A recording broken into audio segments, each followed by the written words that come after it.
So what does it mean to talk effectively with people who might have checked out of the climate emergency? I get it. It's hard. It's really hard to think about. It's scary as shit. People don't want to know. Things are really, really bad. And what we have right now is just the start of things. And we've got to move so fast, if we want to stand a chance of literally getting out of this alive. I get why you want to shut down. What if there was another way to communicate about it, to talk about this colossal hyper-object of a problem, something so big, so impactful that trying to hold even just a part of it in your head at once can cause your brain to shut down, or in my case, pretty much just explode into sickness. But thankfully, my guest on this episode has found a way. David Finnigan is a leading Australian writer. He's an Australian playwright, and he's been at the forefront of climate change research and writing for more than 2 decades. His visionary theatre work is absolutely fascinating. Among his notable works, Kill Climate Deniers. Well, it does what it says on the box. It's a play. It weaves politics and climate change and activism all together, challenges the status quo, and wonderfully gets right-wing cable news people very upset. That's how you know your climate play is really good, is if Andrew Bolt gets upset at the title. That's a KPI in any climate conversation. I thoroughly enjoyed connecting with David. He challenged me on some things, which I appreciated. I pushed him back on a few others. I get the sense that we both felt safe enough to engage in a conversation which left me at the same time feeling horrified, but also hopeful. He thinks about this stuff a lot. And if you are struggling with the constant amounts of fuck all being done in this space around climate action that might actually be as much and as quick as what we need it to be so the frogs don't die, you might find some solace in hearing 2 people talk about things that I know were swirling around in my head. I just never heard them spoken about anywhere else. It's a great chat. I'm so grateful we spoke. We do talk about how sick I got. So there's talk about psychosis and suicidality and some pretty gnarly effects of climate change that don't really make it onto graphs and reports just yet, but it's all in context and with a lot of empathy. Enjoy this conversation with David Finnigan.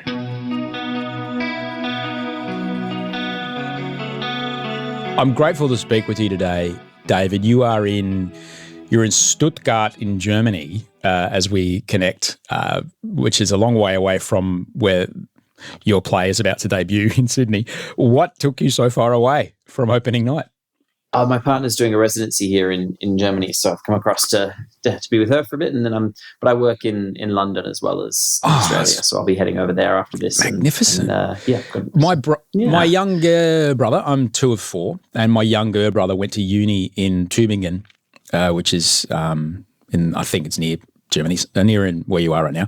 And I remember 20-something years ago when he was there, he was saying that the Green parties were so powerful there that there were people who on bin night would walk down the street and offer you a free ticket to the policeman's ball if you put the wrong thing in your bin. And 20 years ago for me, that was like, oh my God, that's like really taking this recycling thing a whole other step. You know, being in that environment, being in that culture, like, do you feel, oh God, Australia was so far behind, or do you think, oh, there's hope? What do you feel? God, I mean, it's a different context, isn't it? They're in they're obviously politically a long way ahead in some ways, but Australia has its own unique challenges. For a country that has its sort of political system been effectively captured by the fossil fuel lobby for a few decades, I think Australia is doing as well as it can, and Germany's certainly not perfect either. But yeah. So hang on, where are you now on the kind of on the where am journey? I now? Oh, dude, I had full blown fucking climate anxiety to the point where I experienced episodes of psychosis. I was like, it was terrible, man. Like, it was really bad. Man. The idea that I would even speak to you about this 10 years ago would have sent rivers of shit flooding into my office. I would have been terrified. It's still not fun having this conversation, but it's a part of the exposure therapy that I do now. I'm no longer on the antipsychotics or anything, but I went proper fucking crazy. And it's kind of weird because I've read other stories about people who were diagnosed the similar way that I was diagnosed, and the way I look at it is I was experiencing what I think is probably a rational response to the enormity of the problem, but I was experiencing it all at once. Yeah. And to a problem that wasn't quite here yet, but the challenge between not ending the way that I was convinced it was going to end and where I was so overwhelming because I couldn't get it through my head how it could possibly end in any other way. I still do a lot of work around this. I still have to, but to prep to speak to you today, God, man, I trained so hard that I think my central nervous system almost shut down. I was lifting so heavy things, but I need to do that to release the amount of stuff into my body to allow me to shift mood states. And so having conversations like this is really important. And it's really important for people to hear. And I think the way that, in the play scenes from the climate era, is these tiny little snippets of life. And it really struck me, reading about the play, because I think this morning I was sitting there reading the news on my phone and, oh, by the way, at some point in the next 5 years, we will experience the hottest year ever recorded. It is going to happen. And that year is probably going to be enough to mean the barrier reef will end. Scroll, footy. And, there's everything else as well. My kids got croup, we're out of corn tortillas. Like there's all kinds of other shit going on. So I kind of love the way that you normalized that, the chaos of trying to hold all of it at once. How did you come to that as being the message that you wanted to put out in this work? It's very flattering to say that there's a message, because I actually don't think there's any kind of there's anything so sophisticated as a message. But where this piece came from was that everything feels like it shifted in the last sort of say 5 years. Now, you've been kind of grappling with this for a long time, so I'm sure maybe you've had a similar experience, or maybe not. But from my perspective, so I've been working in this space for 20 odd years, and before that, obviously, we've been talking about this for maybe 5 decades, for about 50 years. But around 2018, it really felt like everything suddenly broke loose. So, in politics, suddenly the political conversation shifted. We had the post-Paris Agreement. Governments and businesses started signing up to net zero in a big way, sincerely or not.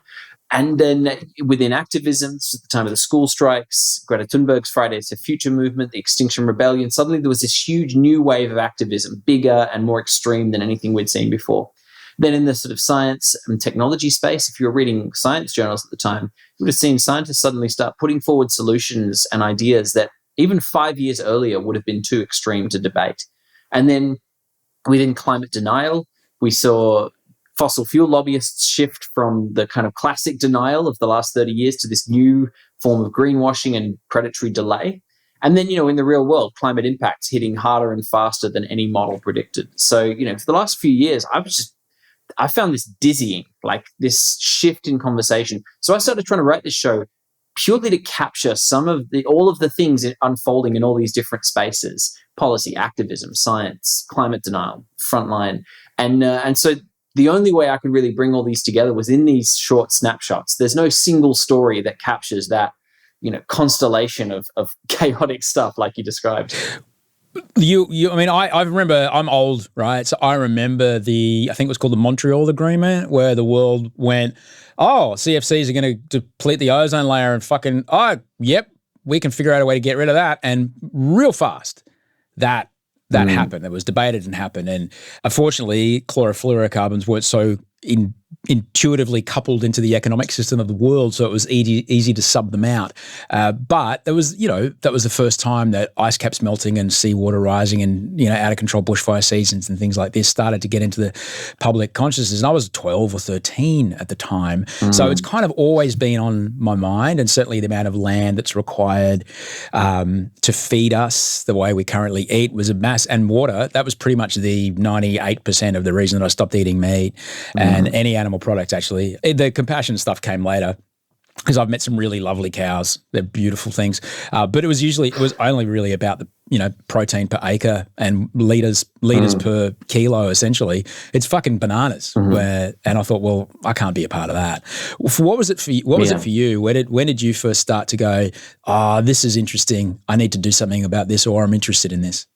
You're a little older than me, so I don't remember the Montreal Protocol when it happened. I would have been sort of 4 or 5 years old. But around that time, my dad is a climate scientist. He's an atmospheric researcher. He studies turbulence. And so I remember 89, I'd say I would have been 6 years old. And my dad had to go through media training. So suddenly a lot of these climate scientists who in the 70s and 80s had been, completely off the radar, doing their incredibly dorky work that no one was paying attention to. Cardigans and blackboards. And fun times with helium because you're putting the balloons up, it's fun. Yeah, exactly. But suddenly they started getting invited to go on TV to talk about the greenhouse effect. And, these scientists are not media people. And then really out of the blue, really unexpectedly, they started getting hit by these very sophisticated, very high-level attacks from pundits who would kind of, attack their character and call out science and just sort of come at them in this really sort of intense, unexpected way. And these scientists, to begin with, had no idea what was going on. They had no kind of concept of this sophisticated, coordinated campaign of disinformation. But very quickly they realized, okay, we're not just being invited to go on TV, we're actually having to kind of fight for our lives here. And so a lot of scientists, my dad was one, had to undergo media training to teach them how to deal with dishonest journalists. So one of my early memories is my dad coming home from work with a tape that he'd recorded at work that day. They'd got in a professional journalist to come into the climate lab and interview these journalists and try and trip them up, and so they could see where they got it right and where they got it wrong. And I remember watching this and seeing my dad kind of grapple with trying to explain the greenhouse effect and trying to talk about it was just as we were shifting from using the word greenhouse effect to global warming. So that was really kind of part of the conversation in my family growing up. And I saw my dad and his colleagues all kind of get drawn into this mess. And some of them, thrived in that space. Some of them became really sophisticated media personalities, and others just retreated. It became too much for them. It's not why they got into science. So that was my kind of entryway into this, and in that, seeing it from the researcher's perspective. Is your dad still around? Yeah, absolutely. Yeah, and still one of the world's leading experts on wind flow over waving plant canopies. If that's ever something you need to know about. That is magnificent. Well, that's very important in a bushfire-prone country like us. It's extraordinarily important for agriculture, and it's extraordinarily important for, how you heat and cool a suburb, essentially. You get enough canopy up there, it'll really, really change things. So your dad and his colleagues of very clever people who have all of this hard and robust data, and I say robust in that it would have been challenged. And because that's the nature of science. It's like, we have this idea. What do you reckon? Why don't you try to disprove it? You can't disprove it either. Okay, great. Then I reckon the two of us can agree this is probably closer to what is happening until we find something that is even closer. Great. And so he's got this kind of idea of where things are traveling, as well as this threat of this coordinated dissolving of these foundations of the reality that he works in. You were a teenager, or a child even, you weren't even 10. Did he talk to you about that, about the world you might grow up in? Did he speak at all about where things might be going? Was he able to do it without going, and we're all going to burn, son? Well, in that way, and I really feel like the emotional kind of cadence of climate change has shifted, because at that time it was, I think it was ominous, it was scary. But I don't think that the levels of dread and fear existed in the same way, because at that time, go back to the early 80s when we first started really engaging with this in the policy space. And it would have been quite a small task to shift tracks and kind of, make the adjustments that we needed to make. Even late 80s, early 90s, still, we're not talking about a significant expense. It wouldn't have been a huge hit, change quality of our lives. It would have been a small turning point. And so it's only as we've kind of really opened into the 21st century, the levels of what needs to be done to address it, the speed with which those changes need to be made, and the kind of clarity of the obstacle, the political obstacle in our way, has really become present. I think most scientists in the 1990s would have assumed, or did assume, that if we just communicate the facts in a clear, straightforward way, people will get it. And what perhaps, wasn't clear to those scientists was that people weren't looking at the facts and then making up their minds. As it turns out, we're not rational. We're emotional. We're tribal. And that was, I think, something that actually climate science has kind of brought into our awareness in a way that we didn't know 30 years ago. There was the assumption that people made up their minds based on the evidence. And now, of course, and all of us know that that's not true. Climate science, I think, is one of the real places where that became a kind of a global awareness. So my dad in the 90s, I don't think was living with the sorts of fears that we kind of have had in the last 2 decades. When it comes to, I think about I was telling my mate yesterday who came around for a meeting, we were talking about, Nazis on the fucking streets of Melbourne, Sieg Heiling. And I know, you're in Germany right now. It'd be improbable for you to describe that to someone, down the street from you. But there's Nazis on the streets, fucking Sieg Heiling in Melbourne. And I said to my friend, that's an education problem. That's what that is. That is usually, and all of them, single or, white men who are disenchanted, and it's an ignorance problem. It's not that guy's a racist. It's just education. And when I think about the climate challenge that's in front of us, to have any chance of averting catastrophe, it's not a science problem. It's very much a psychology problem. Yeah, and it hasn't been a science problem since the late 70s. I think we knew everything we needed to know in 1979.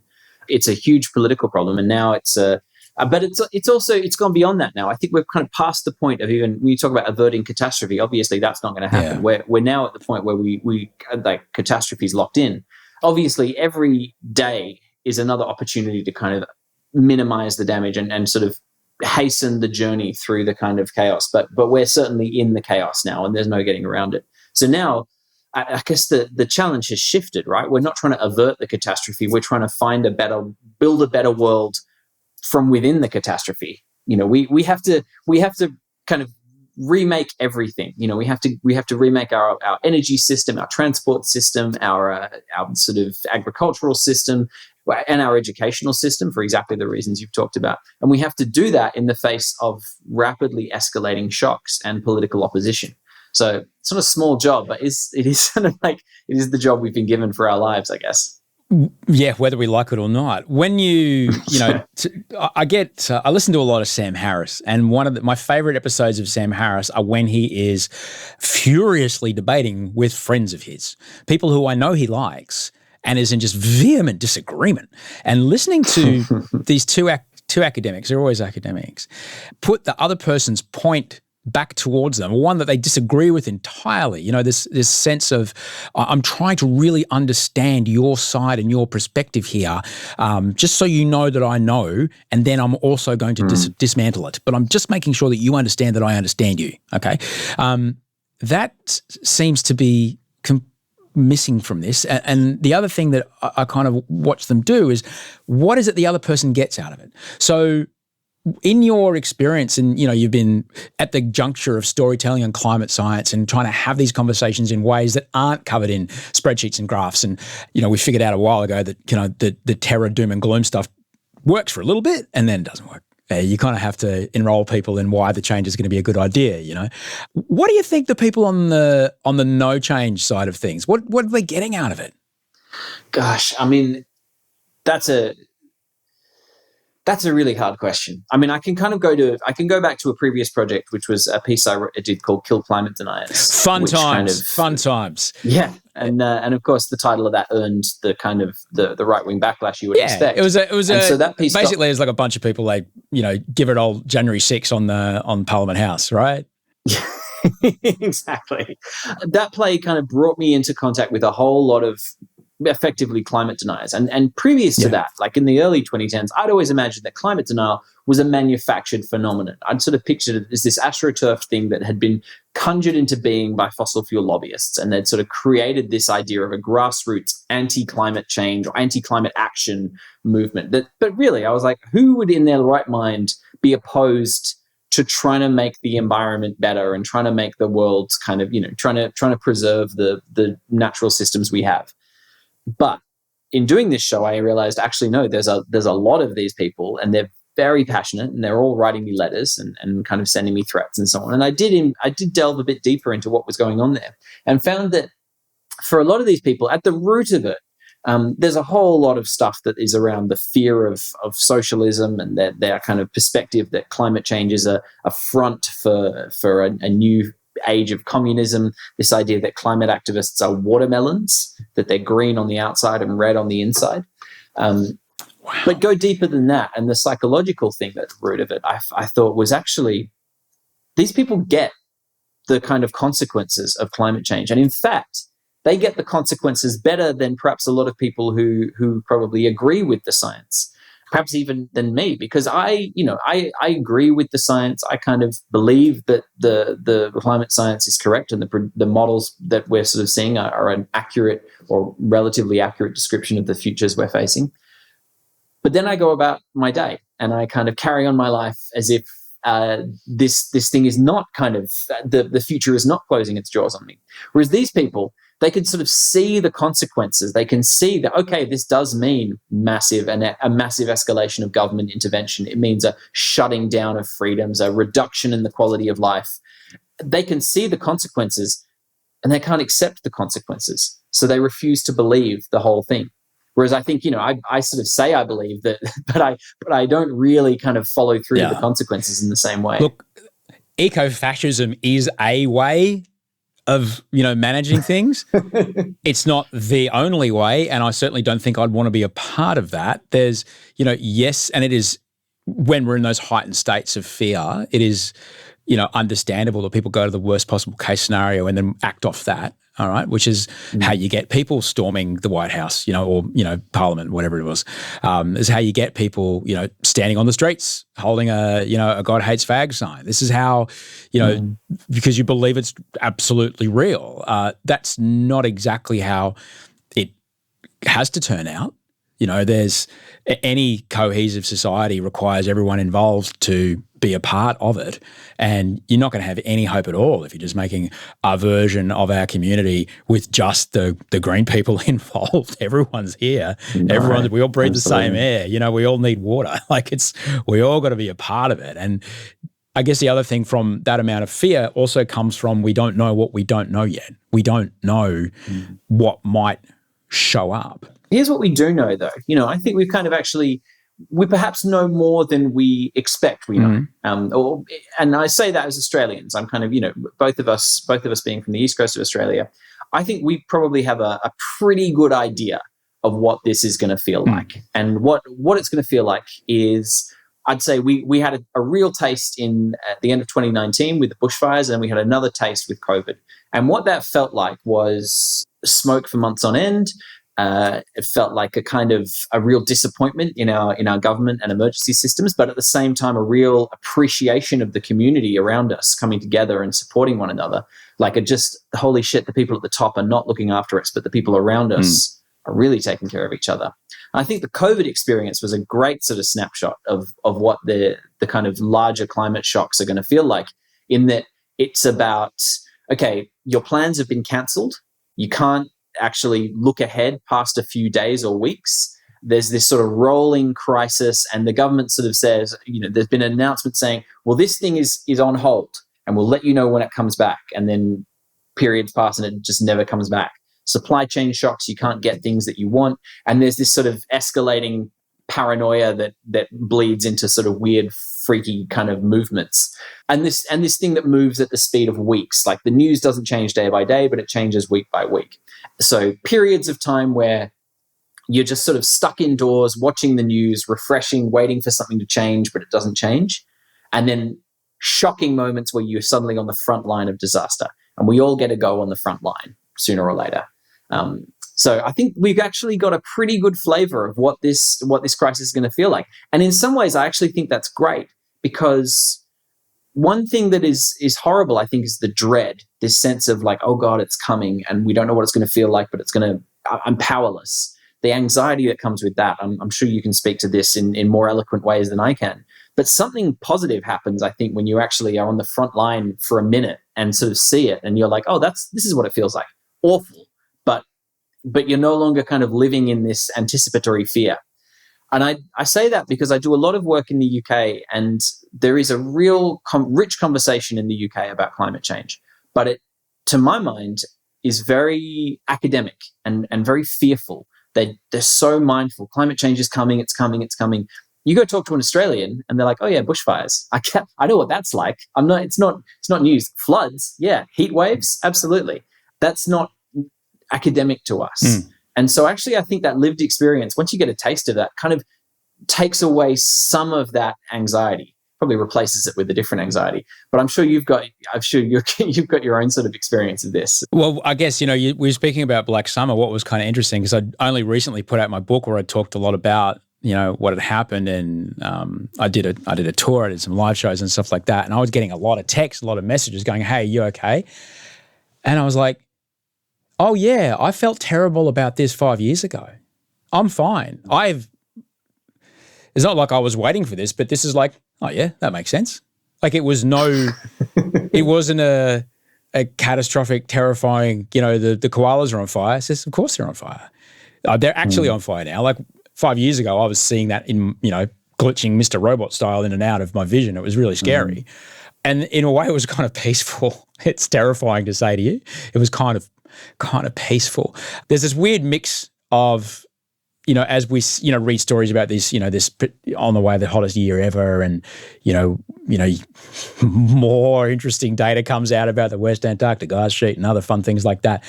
There's this real weird sense of, I can be in fear, or I can lean forward and be with it. And that for me has been the freedom from that. It's not that it's not terrifying as shit. Like even right now, I can feel my heart rate elevating. I can feel the weird thing in the pit of my stomach. But then I also think about, David, the concept of memento mori, the idea that, as Wayne Coyne from the Flaming Lips would say, everyone you know someday will die. And this, I don't know when that chunk of the Thwaites Glacier is going to fall off. Nobody does. But when it does, well, nothing's ever the same again. What am I going to go when that happens? Oh, geez, I'm really glad I waited to do this thing, or am I just going to fucking do this thing? There's exactly. We don't live in regret as much as we think we will, do we? No, it's not fun. Like it's still really scary. But I don't know, David, if we differ on this, but I also, maybe it's because I read too much Rutger Bregman and Pinker and Hans Rosling, but I come down on the line of like, overall, when you look at the really, really big numbers, humans have always tried to do the best thing for the most amount of people. When you look at the really... Yeah, we're a kind animal, I think, at root, despite a lot of people trying to tell us otherwise because they want to sell us something. Well, that's the thing, isn't it? Yeah, and this is the thing I wanted to dig into. That's the interesting part, isn't it? But to your earlier point too, I will just say you're absolutely right. 5 years ago, how it would have felt to go through the fires, different. We gather strength as we go along. I think we probably underestimate how much grief we've already metabolized since the early 2000s. I think, we've already downgraded our expectations of the future year by year. I mean, for me, probably ever since the kind of Howard era, the Bush, all of that stuff has just been one year after another of being like, oh, okay, the future will be less good than I'd hoped, and my dreams are probably and I've let go of one expectation and one hope, and kind of accepted more and more kind of pain and grief and damage as part of my future. And at this point, all of us have already absorbed all of this like pain and fear and grief and dread. All of it's in us. At the same time, we still go out and hang out with our friends, and we still laugh, and we still, the moon is still beautiful at night.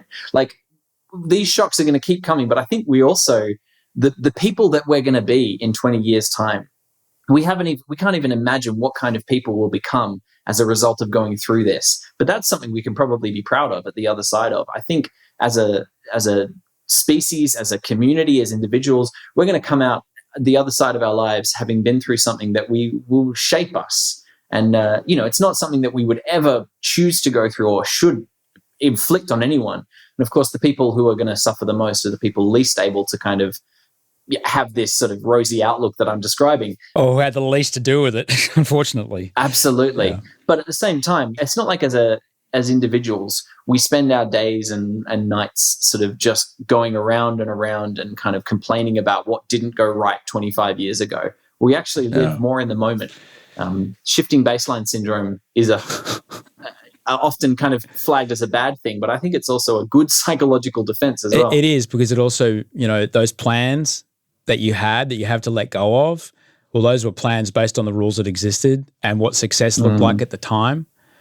And like 10 years ago, I wanted batteries under my solar panels. Now I want a kinetic flywheel. I had no idea that I could get a kinetic flywheel 10 years ago. So now I can. All right. Yeah. So opportunity and possibility arises in the face of challenge every time. And at every point in our history, when humanity's been faced with something, and, even though it's really fucking scary and we're all close to it, that we haven't hit go on another atomic weapon since, August 1945 is fucking incredible.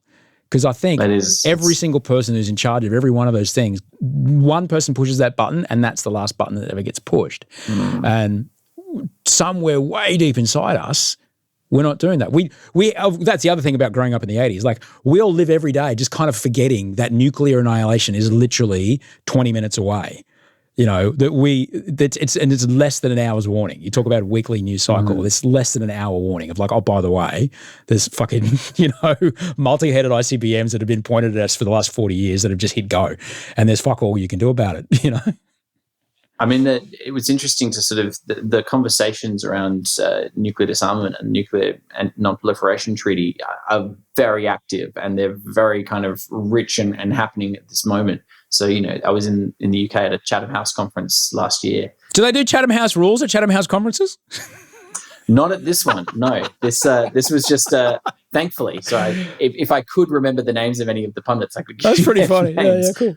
But they were talking about Russia's escalation of nuclear threat. And it was a reminder that actually these were people who've dedicated their lives to the political effort to try and reduce the nuclear armaments. And they're, they're very serious, very nervy people. But you kind of, it was good to remember that this threat exists. Oh, yeah. And that there are people who are spending their every waking minute trying to minimize it. Yeah, absolutely. And it is terrifying, and they're every second of the day, yet we've gotten so used to it. You talk about the shifting baseline effect. We've gotten so used to it. It's just, oh yeah, that's the thing, and there's this many missing nukes since 1962 and, But also that thing too, that, we're making plans for a world that our old plans kind of evaporate. It's interesting to reflect, isn't it, that we were educated for a world that no longer exists.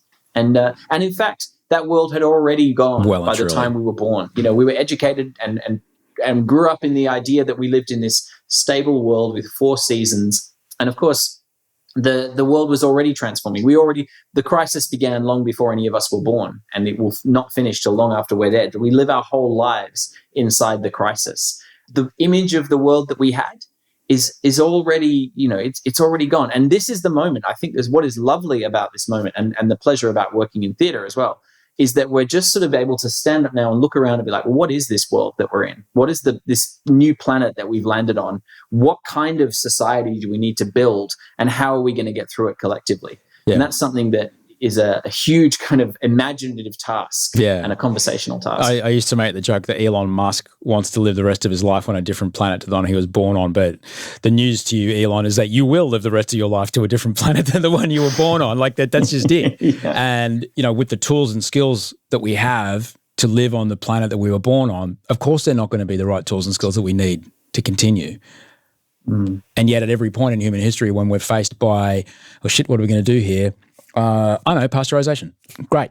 And then we'll find a way. Oh, the Haber-Bosch process. Let's go. We figure out a way. I would like to think that keeps going, but that is just on the technological side of things. The social stuff is that's the part that really scares me. I'm not afraid of fire or flood or water levels rising. I'm not afraid of that. I'm afraid as to what hungry people do. And that's the thing that really fucking scares me, man. I mean, I don't disagree with that. And that's the trick. I think that is the great thing that we are. I don't know. We talk about people pushing into nuclear disarmament. We talk about people making fucking flywheels. People trying to work on clean hydrogen. People trying to do all kinds of things. In your experience and in your work, who are the people doing the greatest work on figuring out ways that societies can be and communicate and deal with the problems of misinformation or deal with the problems of inequity? The people that come to mind, I had a really lovely chat the other week with Michael Sean Fletcher, who's a Wiradjuri man and who studies, he's an environmental geographer and paleogeographer, and he studies the history of burning in Australia. And, Michael Sean, but also people like Victor Stephenson, who's an Appalach man, have been talking about the ways in which we can kind of relate to fire in Australia and the First Nations kind of relationship with fire. So Victor Stephenson wrote an amazing book called Fire Country a couple of years ago, and he's one of the people that was behind the Fire Sticks movement, which is a kind of cultural burning initiative. The Indigenous relationship with fire in Australia is extraordinary, and it is this sort of very sophisticated understanding of how you can kind of use fire and get fire on your side and live on the land in a very kind of thoughtful way. Yeah, it shaped the land. It was farming, but it was in a way of farming that people couldn't see. It shaped the land. It changed the entire ecology of areas. Yeah, an incredibly sophisticated understanding of the systems that we're embedded in. I think one thing that's useful at this moment is that as we kind of come up against these shocks, we are starting to turn back to knowledge holders who kind of have held on to knowledge that perhaps is the heritage of all of humanity, but only certain groups have actually maintained it in more recent centuries, and First Nations Australians is certainly one. So I had a great chat with Cassie Lynch, who's a Noongar scholar on the West Coast, and she studies sea level rise at the end of the Ice Age. That's her sort of expertise. So she looks at the sort of oral histories and stories that the Noongar people have around what happened when the seas rose 60 meters or more at the end of the last ice age. The land that was lost, about 25% of Australia went underwater, millions of square kilometers, and a huge number of people had to leave their land and seek refuge in other country and the countries of other people. And a hugely disruptive time for the whole world, and Australia is no exception. But First Nations Australians navigated that, and they have actually held on to those stories. So there are oral histories of sea level rise that go back to that period 10,000 years ago. When I heard that, I thought that was ridiculous. Like, I thought, okay, there's no way that an oral story can pass on. Sure, like they've got flood myths, but they're not the flood that we're talking about. They're not that kind of sea level rise. Even though in Australia, those flood myths, those narratives about sea level rise do map quite closely to the areas which were significantly flooded at the end of the Ice Age. But still, I thought it's too much of a stretch. But around 2016, a group of scholars began kind of doing these quite sophisticated mapping exercises. They took topographical maps of undersea regions that had flooded during the end of the last Ice Age off the coast of New South Wales and Queensland, Victoria, WA, and they mapped those topographical images to the legends and the oral histories, and they found that they matched completely. There you go. So these people are telling stories about features that have gone underwater 8,000 years ago, and it turns out that they are actually accurate eyewitness accounts of these features going underwater. So these First Nations knowledge holders can look out at an island that went underwater 8,000 years ago and tell you its original name, which is extraordinary. But that's not because they are sort of, magical superhuman people. That's because they've got a very sophisticated knowledge transmission system, which has allowed them to hold on to these stories and tell them in the right way at the right time, using the exact same language. They're not remixed. They're not kind of re-narrated in the way that, not a Roman or a Greek myth might be. Or like, I don't know, say for example, one that came out of the Middle East that then got translated into English and then again in the 70s and handed to me in a primary school in Brisbane. None of those myths.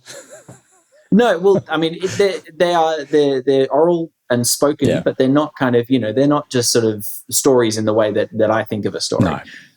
But they are an actual useful existing account of how to live through a massive climate shock. Yeah, right. And from a culture that has actually maintained its continuity through the last big significant climate shock. What we can kind of take from that, first of all, is that it's possible. It can be done. We have been here before and we got through it. And secondly, that there are people in this world today who, if we listen to them, have some knowledge that we can use, we can draw on. they're not going to tell, you're not going to be talking to First Nations Australians to be like, okay, so how do we build the correct kinetic flywheel for our solar panel?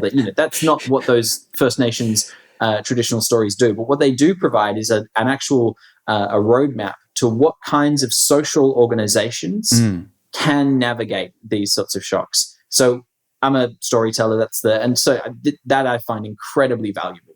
And it's here. We have it in Australia. It's not something that exists in many parts of the world, but it's here. Yeah. So, as Australians, I think we're in an incredibly fortunate position to have people around us who we can turn to and listen to. That's extraordinary hearing you say that, because it's one thing that people talk about the oldest continuous culture in the world. Is that, but there's a reason.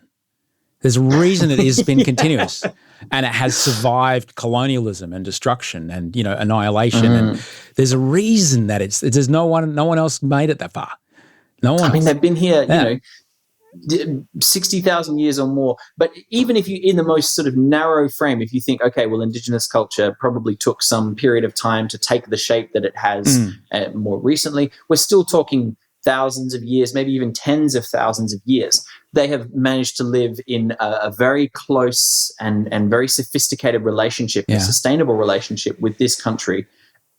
Anglo society has arrived in 250 years and we've trashed the place. So I think it's quite realistic to imagine that, in another 250 years, we probably won't have an Australia in the way that we have today. We won't have that continuing, Anglo-colonial government. But I can imagine that First Nations Australians will have kept their culture and carried it through for hundreds or thousands of years to come. It's really interesting. Like, only maybe not even 100 years ago, you could expect to live in the same place that you were born in. And that was like maybe 100 years ago, that just started to change. Maybe a little over 100 years ago, it just started to change. Where you were born is where you would stay. And the job that you got would be the job that your dad got. And unfortunately not your mum, because that's the way it was. And that was the expectation from the start, and this is kind of drilled into us as an expectation of like, oh, no. It's going to be better when I'm older, because it has been better when I'm older every time, but better via these metrics that we have now managed to kind of measure ourselves by: the amount of shit I've got, how big my super is, where I live, what my kids do for a job. That can and will change, and we will still, it's not like we'll feel any less happy, What's that line? A man with bread has heaps of problems. A man with no bread has one. It's not that we'll feel any version of happiness that isn't still great. We won't feel less fulfilled. No, certainly. No matter what we do, we're going to do the classic human thing that every generation since before we even were humans has done, which is to be like, oh, it was better when we were young. Young people respected their elders when we were young, and the music was better, and that will remain true from now until the end of time. But I think you're right. 100 years ago, you could expect to live in the same place as you were born and where you were going to die. 5,000 years ago, not so much the case. I think we are we did grow up in an unusually static period. Nation states, of course, they didn't exist in the way we understand them a couple of centuries ago. And we kind of are now putting that concept of nation states under incredible strain with this idea of locking in people into the territory in which they were born at the same period as we're making a huge swathe of the Earth's tropics uninhabitable for human life. So we are going to see massive movements. We are going to become the nomad species, which we've traditionally been. And that actually, I think, there's a good side to that as well. Gaia Vince has written a great book called Nomad Century, where she kind of delves into the history of humans as animals using nomadism as a tool, using migration as a survival technique. We can live in all of these different kinds of ecologies and ecosystems traditionally. When an area has been damaged or life has become impossible in a place, we move. That's what we do. And that is going to be the survival tool of the 21st century. Tens of millions, hundreds of millions of people, maybe billions of people are going to have to move. And that actually doesn't have to be a tragedy. We've only framed that as a tragedy, but that could be an opportunity for a whole species-wide renewal, under incredible pressure and tension, don't get me wrong, but it doesn't have to be a tragedy. I would hope that it doesn't have to be a tragedy. The migration has changed us, who we are, and changed the very nature of. It's a fantastic book, The Molecule of More.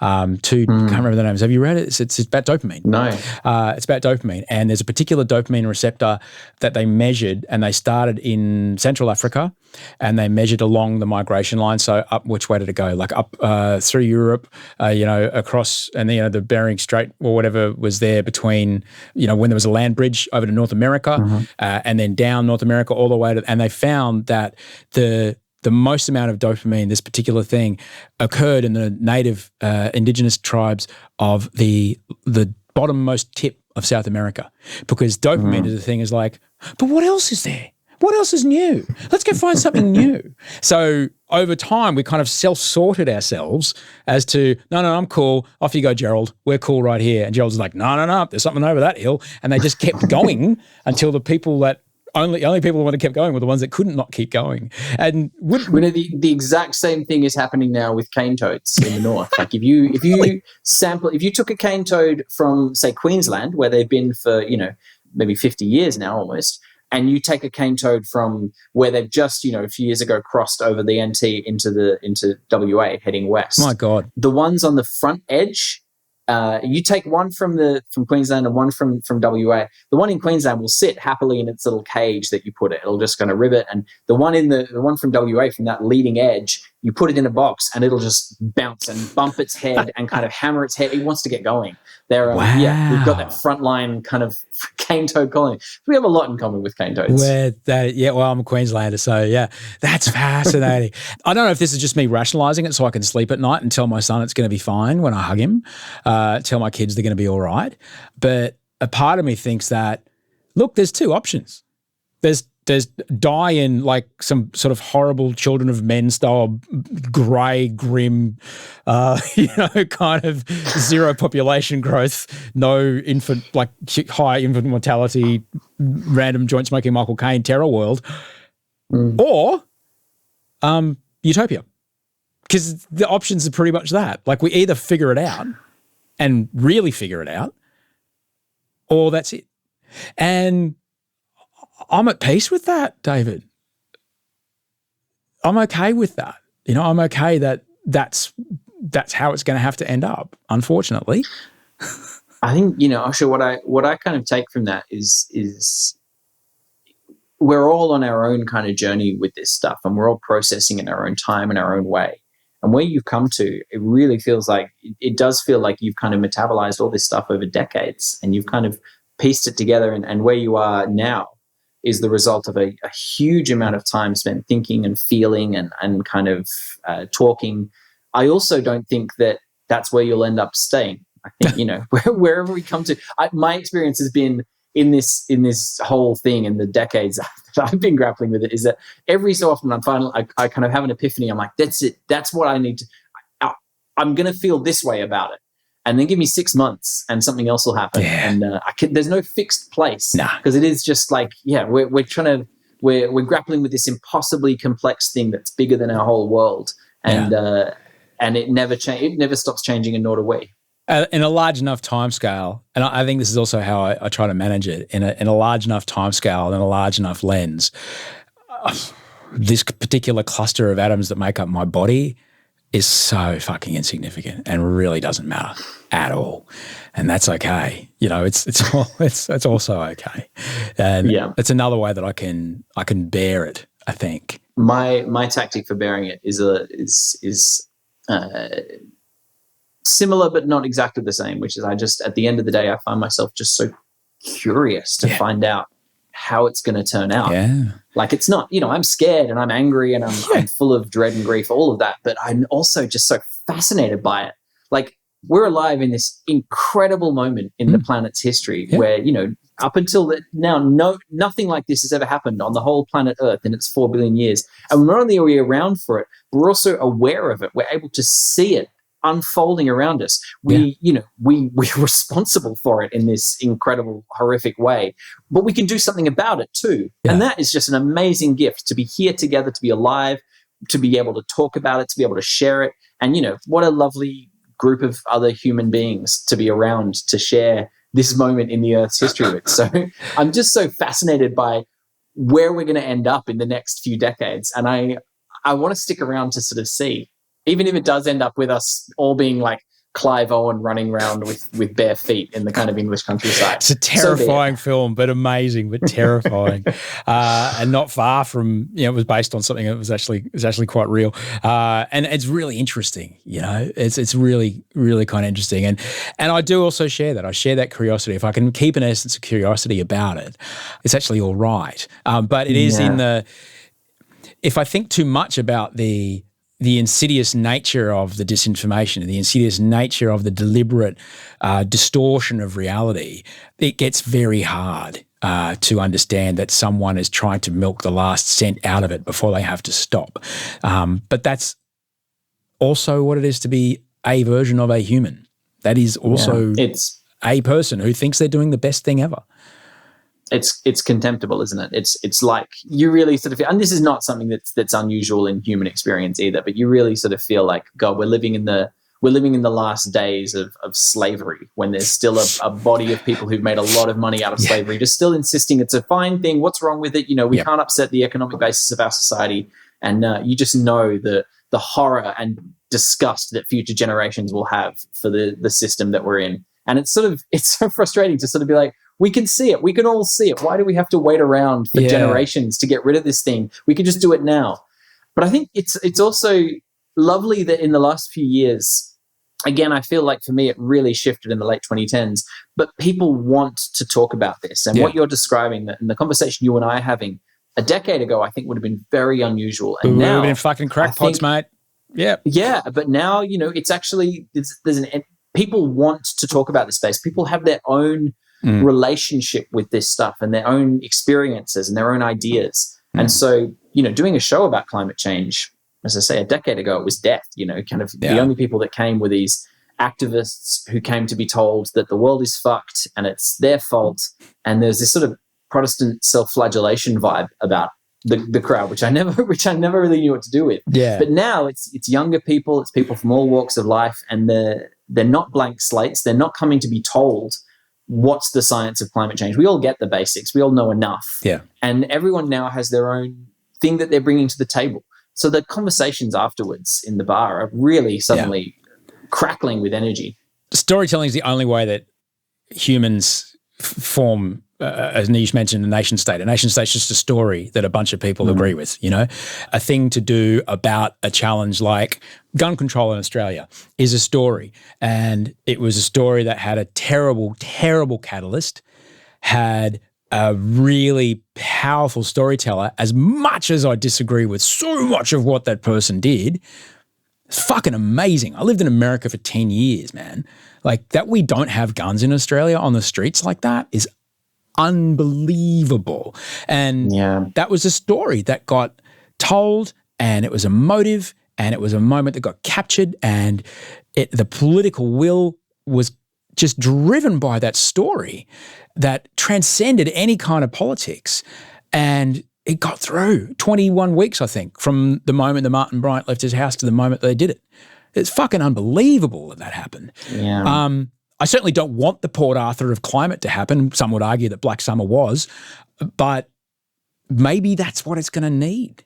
I thought that too. And Black Summer proved that it won't work like that. Yeah. We were in Black Summer, we were in the fires themselves. And if you were on Twitter at that time, you would have seen people sort of saying, it's actually the greenies' fault for opposing burning or burnbacks, whatever kind of invented story. Some people were saying it's actually climate activists who are setting these fires deliberately to kind of, in the aftermath, obviously, with the supposedly COVID kind of knocked it off the agenda, right? And I think very quickly it moved out of the frame.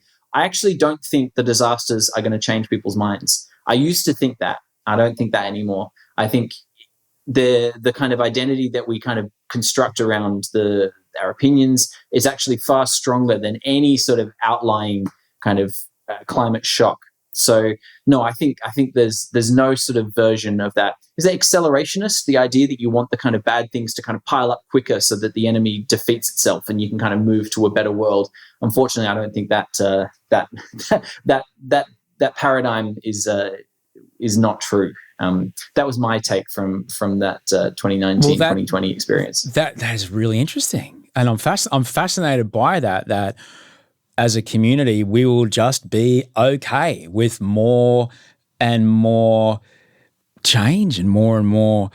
Like at some point, the amount of change, and whether it be the amount of water we're allocated to each house or the amount of food that we're allowed to buy or where, sorry, your house is within, 200 meters of the coastline. I know it's your nest egg, but it's gone now. We don't have the money to pay for it. Tough shitties. Like, I don't know how we'll withstand those things. But they're all already happening. Yeah. They're all, everything you've just described is happening now. It's happening, some of it's happening in Australia. People in Brisbane and Queensland, lost their houses, Northern Rivers lost their houses, and we're exactly that, told, okay, look, you can't get insurance, you have to leave. Every so often you'll read one of these long form pieces that does a roundup of climate migrants within rich countries. Of course, water restrictions, food restrictions, we've experienced all of them. We will continue to experience all of them. I don't think there is a certain benchmark point where we're like, okay, so if we have this point level of restrictions, then we suddenly get a global movement. I don't think there is that magic line. Other factors enter into the picture. But no, I think that was my idea for so long. Yeah. And I thought, okay, well, the worst that could happen is we have to wait until the shocks get so bad that suddenly that activates people. And there is no line where that happens. What do you think about the idea that it was economic greed that got us into this mess and economic greed might get us out? I mean, it's certainly interesting seeing the rise and fall of the Green New Deal, and that sort of as a journey in the last sort of decade. We're talking about the American policy that just So this kind of there was a move. I kind of date it. We can kind of put a line in the sand. Say it started 2014. There was a big climate march in New York. Naomi Klein published a book called "This Changes Everything," and those two things were both sort of very much in the same space, which argued that climate change is a kind of an issue of economic greed, an issue of capitalism. We can't tackle climate change without tackling economic greed, which, at a deep level really speaks to me as a sort of concept. And that was, I think, one of the driving sort of ideologies behind climate activism of the last decade. What we saw in the last few years, particularly with this sort of shift, government sort of suddenly taking on net zero kind of pledges, business to whatever degree of sincerity, businesses adopting net zero practices. There actually has been a version where we can say, oh, actually, no, we can address climate change without addressing inequality. Mm-hmm. There is a future in which the companies can sort of navigate the transition. Yeah. We can get through climate change and just still continue to have a massive, huge inequality and massive amounts of poverty. Everyone's going to high-five you at the AGM, Calvin. It's going to be fine. It's a very disheartening thing. Yeah. And we sort of saw that, the Green New Deal was one of the kind of labels that was thrown around, that was used a lot. And if you kind of did a Google Ngram and saw the kind of rise and fall in the use of the Green New Deal, that moment really has passed. And I think we're now in this new phase of a much more splintered activism, where we're not seeing that kind of where there is a narrative where, okay, economic greed can get us out of this. It's a damn shame if that turns out to be the truth. But I think it's certainly feasible. Yeah, it'll suck. It'll absolutely suck. But if Exxon are just waiting for that final moment to go, oh, and we've had this in the lab since 1984, boom, fusion. And, there you go. Like what I read the other day, that lithium is now almost, if not past parity of iron ore or coal out of WA. It's like the most valuable mineral being mined. There's billions of dollars to be made, or trillions of dollars to be made in saving the world. The idea that the profit to be made out of transitioning off of a fossil fuel, once the price per kilowatt hour of something like solar gets low enough, once the price of storage gets low enough, that it makes no sense to keep burning a fossil fuel. So this is interesting. I did a lot of work with a group called Climate Safe Lending, which is a sort of sustainable finance NGO based in the UK and the US, and they work trying to transition the financial sector to a more sustainable model. So working a lot with banks and regulators and kind of other sort of figures within the financial system. And one of those speakers, James Vaccaro, is a really fascinating writer on this topic. And he's spoken about how he was a cop in Glasgow and was really struck by the presence of the fossil fuel industry at that meeting. And there is this kind of conversation happening at the moment, being like, well, these fossil fuel companies have had a life kind of taking this stuff out of the ground, and now that's no longer useful. Maybe there's a second act in their careers where they can spend their time putting it back in the ground. They have the expertise to become carbon drawdown specialists. James Vaccaro was like, of course, these companies are selling themselves as that. But he's like, we don't. First of all, it's just as easy for us to make new companies to do that job. We don't need their specific, the expertise that they have is not that specialized that we can't replace it. But secondly, he's like, the challenge here for us is that there's this perverse incentive whereby these companies are all foreseeing that they will be called on to do carbon drawdown. And the value of carbon drawdown is going to depend on the price per ton of carbon dioxide. No. And the price per ton I want you to stop, but I know where you're going. Yep. Yeah, keep going. The more stuff they pump out, the more valuable it will be to pump it back in. And of course, it counts as GDP both ways. So James Vaccaro is like, actually, these companies are realistically not a part of any solution. God, the other point, which Holly Jean Buck has written about really beautifully, is actually that, this idea that there's a bunch of money to be made in kind of saving the world. It sort of depends a bit on where that money's coming from. At the moment, that money would all kind of have to come from cleanup budgets. Yep. It would be government funding. So what we're talking about is government contracts, which really depends on a taxpayer willingness to pay to do cleanup. It's not like you can kind of sell people things that are going to just suddenly make a bunch of money. There is a dependency on our willingness to actually spend to clean our environment, which of course we should do.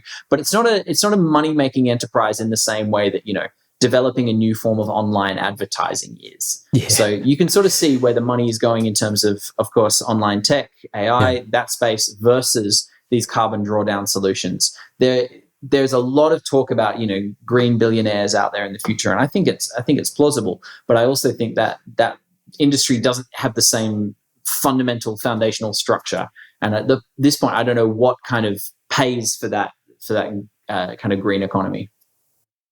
We're having a conversation that's probably, unfortunately, it's all my fault because you're on my show.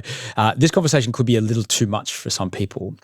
We've used way too many words already. We've spoken for an hour, and this, unfortunately, is the kind of stuff, as you mentioned. Media trainers came to show your dad, the climate scientist, how to speak in sound bites. Like, how the fuck can you even begin to put this stuff into just enough words that can match the, I'm work all day. I've got 3 kids. One of them's sick. I'm under the pump to try and get the family to the Gold Coast for the holidays.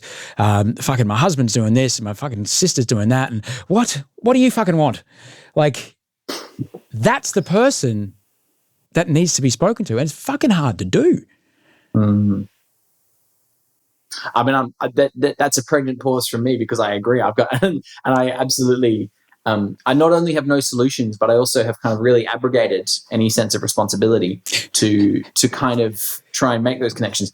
And the reason very concretely is that as a sort of artist working in climate space, that 100% of the time people ask you, okay, so this show you've written about climate, this play you've written about kind of environmental systems, how is that going to change people's minds? Or how is that going to connect to the people who need to be connected to? Or how is that going to nudge the dialogue, reach across to the people in the other echo chamber, etc.? The only lens through which we read this stuff is an activist lens, a political social change lens. And I, for years, thought that because that's how people talked about this stuff, I was like, oh God, that's what I need to do. And I tried to work on messaging, and I tried to work on framing it in the right way, getting it in the sound bites to connect to that hypothetical person you're talking about who's got a bunch of stuff on. And I made just a lot of really shitty plays as a result. I actually had to learn to let go of that and completely drop this whole idea that what I do is going to make a difference. We all have an obligation politically and socially to try and make the world a better place. And I put that energy into, supporting the kinds of NGOs and organizations that I value and voting and writing letters to politicians, all that stuff. There's a political agency we have to have. The art that I do has no political value. And that's actually great, because now my job is make a show that is a nice night out at the theater, something I would want to come and see. Yeah. And what I want to go see is something with music and dancing and a good story and some cool ideas and some interesting things about the world that I learn. But I don't want to change anyone's mind.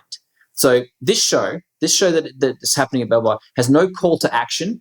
Yeah. It's not going to teach anyone how to reduce their impact. It's not going to inspire people to go out to protest. It's not going to change anyone's minds about anything. And it is not going to give anyone hope. I repeat that. It's not going to give anyone hope. Yeah. And people may find hope in the work, but if they do, it's not because I put it there. It's because they found it themselves. So yeah. I'm not writing a play to make people hopeful, if that were even possible. So the value of letting that go as a frame and sort of saying, you know what, we can't expect this idea that there's a massive people out there who need to be prodded into action. Now, fuck it, we're all in this thing together. It's not my job, it's not your job to tell people or nudge people or move them.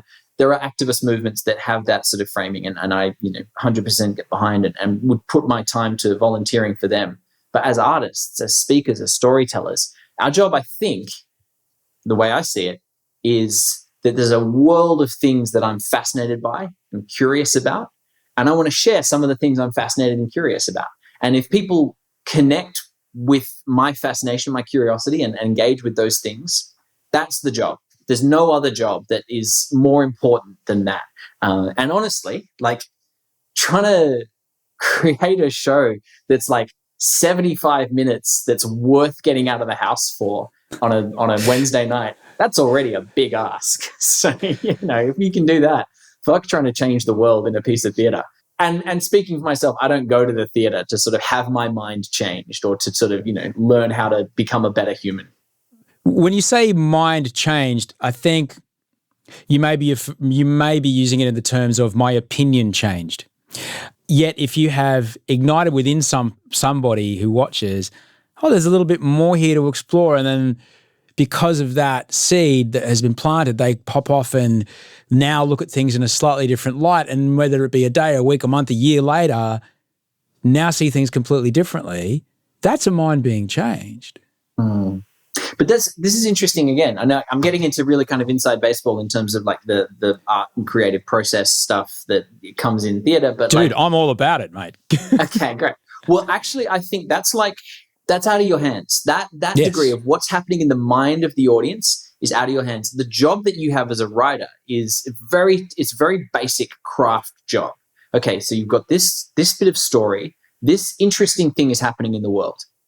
And then you kind of actually put that into a form that a group of actors and a director can create into a stage image that an audience can engage with. And then there's problems. As soon as you do that, there's a million problems. Okay, well, this doesn't connect to this. How do we have the emotional arc trace from here to here?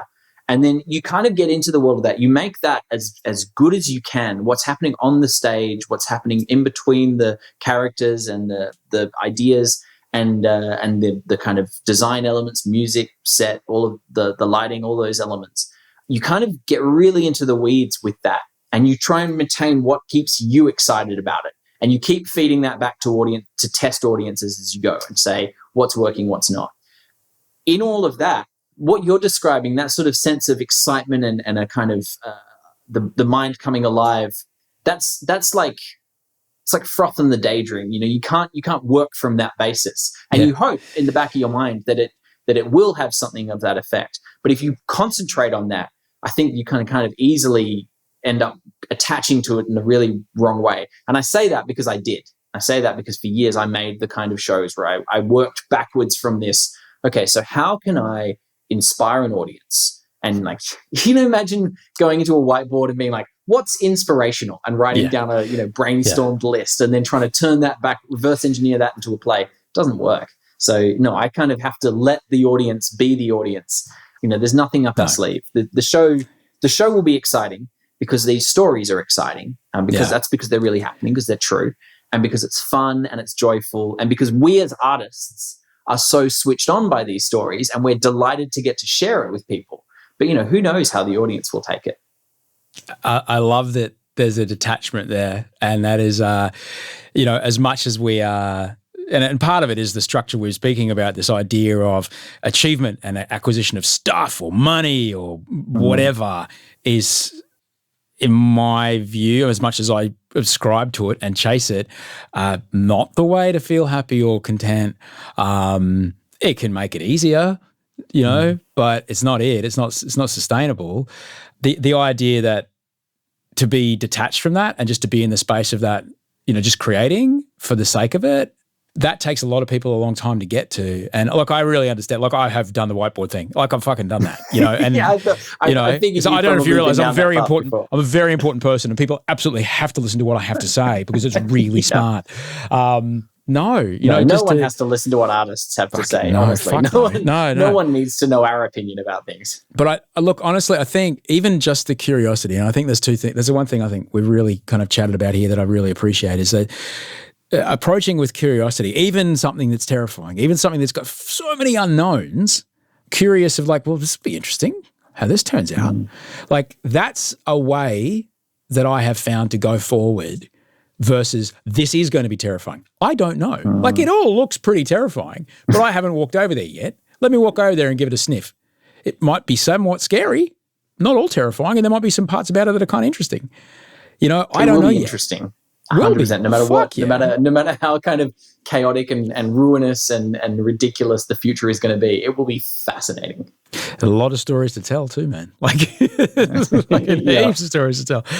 I'm so grateful that you made the time to do this, mate. Like, unfortunately, I'm working on the night. I got invited to your premiere. I said, look, I'm not going to be able to make it because I'm working that night, but I'd fucking love to have him on. And they said, he's in Germany. I'm like, yeah, fuck yeah. Like, well, can we do it? And it happened. And so thank you for making the time to do this, because it's only in human connection and only people feeling connected or related to a conversation about how the world is changing and has already begun changing, and that, here's two people talking about it, and it's not doom and gloom. I mean, we've spoken about doom and gloom shit, but it's not all been about doom and gloom shit. And I think it's good. I'm glad that people could hear it. And thank you for making the time, buddy.